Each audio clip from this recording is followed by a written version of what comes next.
Yo, what's up sa inyo mga tol? Welcome back sa aking Facebook page at sa aking YouTube channel. James TV nga pala nagbabalik at meron na naman ako sa inyo ituturo na isa na namang bagong update ni Meta. Kaya kung ikaw ay isang content creator at lumabas to sa newsfeed mo, aray ko, copyright yan. Oh no! Kaya kung yan yung problema mo, tapusin mo itong video na to para malaman mo kung anong dapat mong gawin para maiwasan mo yan, ha? Let's go! So yung mga meron ako dito ng video kung nakikita nyo sa PC. Ayan. May in-edit akong video para sa tutorial natin na to. Kaso hindi siya nag-dispute eh. Nung una ko kasing ginamit ng music background na to, nag-dispute siya. Uy. So ngayon, lumabas lang eh, your short video was added to the audio page for the bumps Somebody to You. Kasi Somebody to You yung ginamit ko na music background. So ito siya mga to.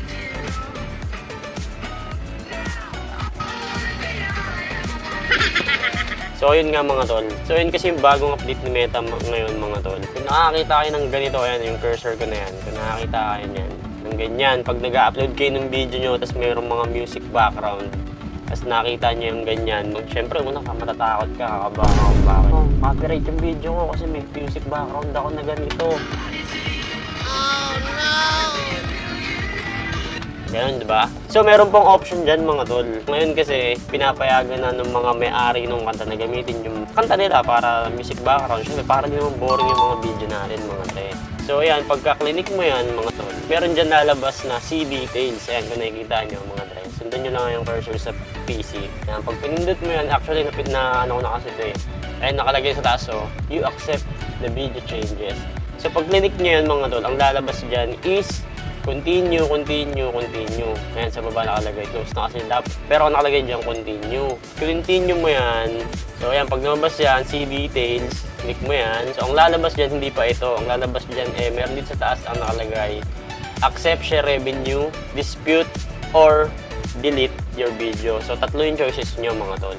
So, syempre, ginamit mo yung music background ng pagmamayari ng ibang tao. Dati kasi ang ginagawa ni Facebook o kaya ni Meta, kina-copyright niyan pagka ginamit mo yan ganyan. Automatic yan, copyright ka. Magkakaroon ng violation yung page mo, ganyan-ganyan. Ngayon, siguro nakita ni Meta, ni Facebook, na maraming gumagamit ng ganon. Syempre, para hindi nga naman boring yung mga video natin na ina-upload sa Facebook o kung saan man nag-upload ko sa Facebook man yan, sa YouTube man yan, o sa TikTok man yan, kahit saan ka nag-upload, bahala sa buhay mo. So yun, nakita ni Meta yun. So kaya ang ginawa niya ngayon is bibigyan ka niya ng option. So ang pinakamagandang option na ibibigay niya sa'yo is share revenue. Yun yung pinakamaganda mong pipiliin pag lumabas yan. Nakita mo yung notification na yan pag nag-upload ka ng video. Nasa yan, share revenue mo, dispute mo, o kaya i-delete mo yung video. Kasi pag nag-share revenue ka, ibig sabihin, alam niyo na siguro yung ibig sabihin ng paliwanag ko pa ba? Ano klase tayo?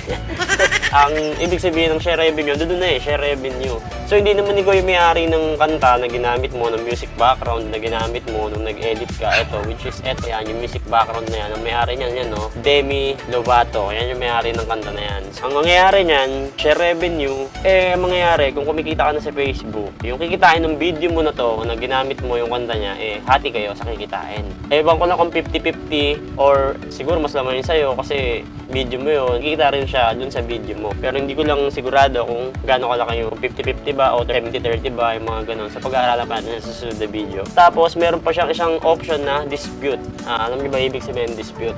Ako hindi ko alam, sinerch ko lang sa Google Aray ko! Tapos, eto yan mga tol. Action dito siya. Ayan, dispute meaning alitan. So, yan, makipag-alitan ka sa kanila. May pag-away ka. Gusto mo, sa'yo na yung kanta eh. Sige, sa'yo na yan. Ano, klase tayo. So, yun mga tol. Dispute ang mangyayari dyan. Share revenue or i-dispute mo siya. May paglabang ka na. Sige, pwede kong gamitin yung kanta na yan. Ang mangyayari doon, pag nag-dispute ka, so 1 week yan bago magbigay ng update si Meta kung anong kakalabasan ng dispute, yung pakikipag-alitan na ginawa. Tapos, ang isa pa na pwede mong gawin is delete your video. Kasi, tawag dito, yun lang naman yung tatlong option mo na yun. Kung ayaw mong mag-share revenue, delete mo na lang yung video mo. Hanap ka na ng iba na pwede mong gamitin na hindi ka makaka-copyright o hindi ma-share revenue yung video mo. Pero, disclaimer lang mga tol ha. Kasi binasa ko yung meron doon nakalagay sa share revenue na ano. Eto mga tol. Ito ang sabi niya dito. Revenue sharing music right holders As a result, may a partnership with video creator, models, eligible video, Facebook, including licensed music. Yun nga yun. Share revenue kasi hindi nga tayo may-ari ng ginagamit natin music background. Nakikigamit nga lang tayo ngani. Kaya wala tayong gagawa pagka siningil tayo ng may-ari nung kanta na ginamit natin. Diba? Ayun, 20%. As a portion of your video revenue will be shared to the right holders will receive a 20%. So, 20% nung kikitain ng video mo na yun na ginamit mo, 20% yung kikitain ng may-ari nung kanta or ng music background na ginamit mo. Gets? Ayan na oh. Malinaw pa sa malinaw, si Facebook na nagsabi, nasa guidelines niya. So ayan o, revenue sharing rates may subject to the change in the future. Magbabago pa daw sa mga susunod na panahon. Kung mas mataas yung kita mo, mas mataas din yung share na makuha nila. Tapos, ito, ang paggamit lang ng music background na pwedeng mag-share revenue is up to 90 seconds long. Hanggang 90 seconds lang. Pwede, 1 minute, 30 seconds. Pero pagka gagamitin mo ng buo yung kanta sa buong music mo, ayun, makaka-copyright ka. Matik makaka-copyright ka. Wala mo gagawa doon, magkaka-violation ka sa account mo. Wala ka dyan, wala na ako dyan, di ko account dyan. Basta ako, share revenue ko. Anong klase tayo niya? Sana may natutunan po kayo dito sa video na to. At kayo rin yung mga nagko-content dyan na mga bagong nagko-content. So, kung may natutunan ka sa video na to, huwag mo kalimutan hit yung like dyan sa baba. Raindrop, drop top, raindrop, drop top, raindrop.